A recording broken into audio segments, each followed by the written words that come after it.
সুপ্রিয় দর্শক, এই মুহূর্তের সবথেকে বড় খবর, 14 লক্ষ টাকা ঘুষ দিয়ে চাকরি পেয়েছিল ভ্যান চালকের ছেলে। আর সেই 14 লক্ষ টাকা কোন নেতাকে, কোন বড় মাথাকে দিয়েছিলেন, সেই টাকা কোথায় গিয়েছে সব বলে দিলেন ভুয়া শিক্ষকের ভ্যান চালক বাবা। যা নিয়ে কার্যত রাজ্য রাজনীতি একেবারে তোলপাড়। দর্শক, আপনারা জানেন সুপ্রিম কোর্টের একটি মাত্র নির্দেশে যোগ্য অযোগ্য 26,000 শিক্ষক শিক্ষাকর্মীর চাকরি বাতিল হয়ে গিয়েছে। যোগ্য শিক্ষক শিক্ষাকর্মীদের মাথায় একেবারে আকাশ ভেঙে পড়েছে। যারা যোগ্যতার ভিত্তিতে সঠিকভাবে পরীক্ষা দিয়ে ইন্টারভিউ দিয়ে চাকরি পেয়েছিলেন, তারা সকলেই বলছেন যে আমাদের কাছে সুইসাইড করা ছাড়া আর কোনো উপায় নেই। তবে মুখ্যমন্ত্রী মমতা ব্যানার্জি আশ্বাস দিয়েছে, আপনারা কোনো বড় সিদ্ধান্ত নেবেন না, আপনারা ধৈর্য ধরুন। আর এই আবহে যে সমস্ত ভুয়া শিক্ষাকর্মীদের বেতন ফেরত দিতে হবে বা দুর্নীতি করে বা লক্ষ লক্ষ টাকা ঘুষ দিয়ে চাকরি পেয়েছিলেন, একের পর এক সকলেই কিন্তু মুখ খুলতে শুরু করেছে। যার জেরে প্রশ্নের মুখে পড়েছে রাজ্যের শাসক দল তৃণমূল কংগ্রেস এবং বাংলার মুখ্যমন্ত্রী মমতা ব্যানার্জি। আর এই আবহে ভ্যান চালক শিক্ষকের বাবা যা বললেন, তাতেই রাজ্য রাজনীতি একেবারে তোলপাড়। কি জানিয়েছেন ওই ভ্যান চালক শিক্ষকের বাবা, জানাবো দর্শক আজকের এই প্রতিবেদনে। তবে রাজ্যের বিরোধী দলনেতা শুভেন্দু অধিকারী স্পষ্ট জানিয়ে দিয়েছেন যে যোগ্য শিক্ষক শিক্ষাকর্মীদের বলির পাঁঠা করেছে রাজ্য সরকার। অযোগ্য শিক্ষক এবং শিক্ষাকর্মীদের বাঁচানোর জন্য যোগ্য শিক্ষক এবং শিক্ষাকর্মীদের সঠিক তালিকা সুপ্রিম কোর্ট এবং হাইকোর্টে দেয়নি রাজ্য।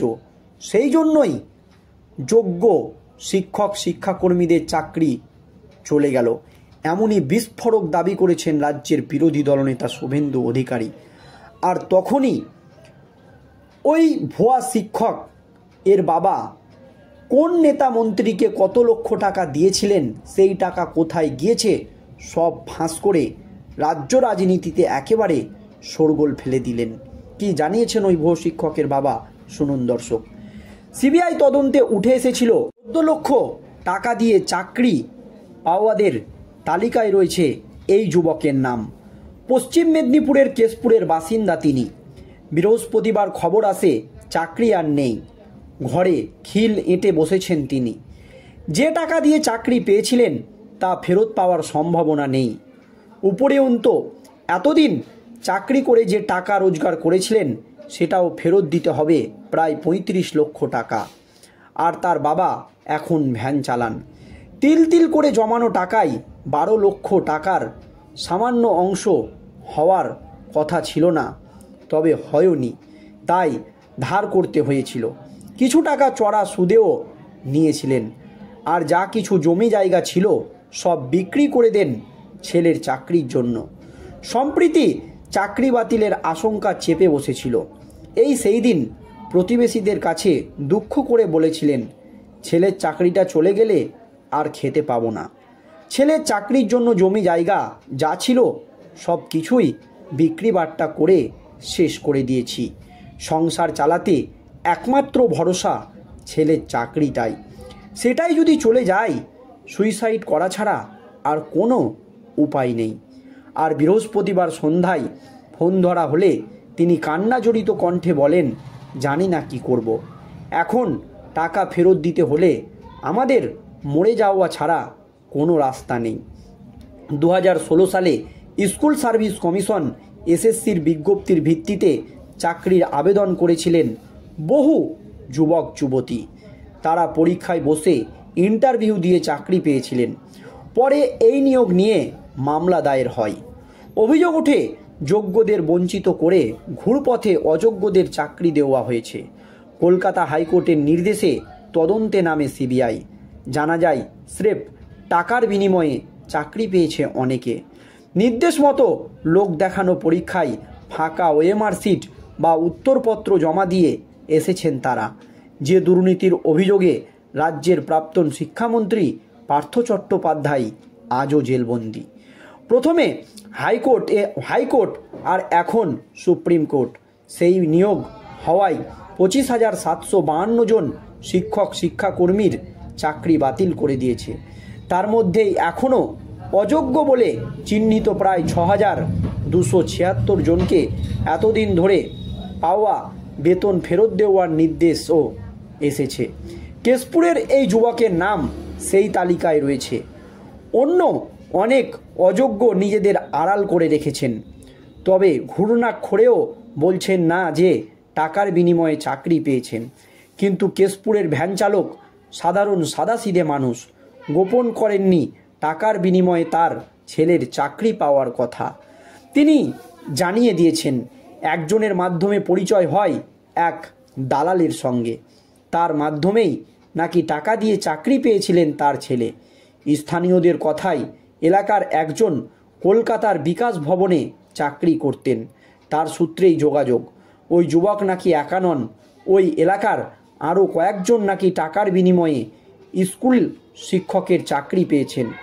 যার মাধ্যমে টাকা পাঠানো হয়েছিল, সিবিআইয়ের তদন্ত শুরু হতেই তিনি এলাকা ছেড়ে পালান। সূত্রের খবর, একটি পাড়াতেই এমন 3 জন শিক্ষক রয়েছেন, একজন ইতিহাসের, একজন জীবন বিজ্ঞানের, আবার আরেকজন গণিতের শিক্ষক। প্রতিবেশীদের দাবি, চাকরি পাওয়ার পরে এদের কাউকে গর্ব করে জনসমক্ষে বলতে শোনা গিয়েছিল, আসলে লাইন ধরতে হয়, চাকরি পাওয়ার জন্য পড়াশোনা করতে হয়, তারপরেই তো চাকরি মেলে। চাকরি হবে না মানে চাকরি তো হবেই, এমনই গর্ব করে বলতো এই ভুয়ো শিক্ষকেরা। কেউ তো নিজেকে চাকরি পাওয়ার পরে অন্যদেরও প্রভাবিত করার চেষ্টা করেছিল। এখন চাকরি হারানোর খবরে তাদের সকলের মুখ একেবারে বন্ধ হয়ে গিয়েছে। কিন্তু কেশপুরের ভ্যান চালক বাবার আর্তনাদ যেন গোটা ব্যবস্থার দিকেই প্রশ্ন তুলে দিয়েছে। কেশপুরের ভ্যান চালক শিক্ষকের বাবা তিনি স্পষ্ট বলে দিয়েছেন যে তার কাছে ছেলের চাকরির জন্য 14 লক্ষ টাকা ছিল না, যা জমি জায়গা ছিল সমস্ত কিছু তিনি বিক্রি করে দিয়েছেন। শুধু তাই নয়, জমি জায়গা বিক্রি করেও 14 লক্ষ টাকা জমা করতে পারেনি এই ভুয়ো শিক্ষকের বাবা। সেই জন্য তিনি চড়া সুদেও টাকা নিয়েছিলেন। কিন্তু আজ সুপ্রিম কোর্টে তার ছেলের চাকরিটা বাতিল হয়ে গেল, আর এতেই একেবারে মাথায় আকাশ ভেঙে পড়েছে এই ভুয়ো শিক্ষকের বাবার।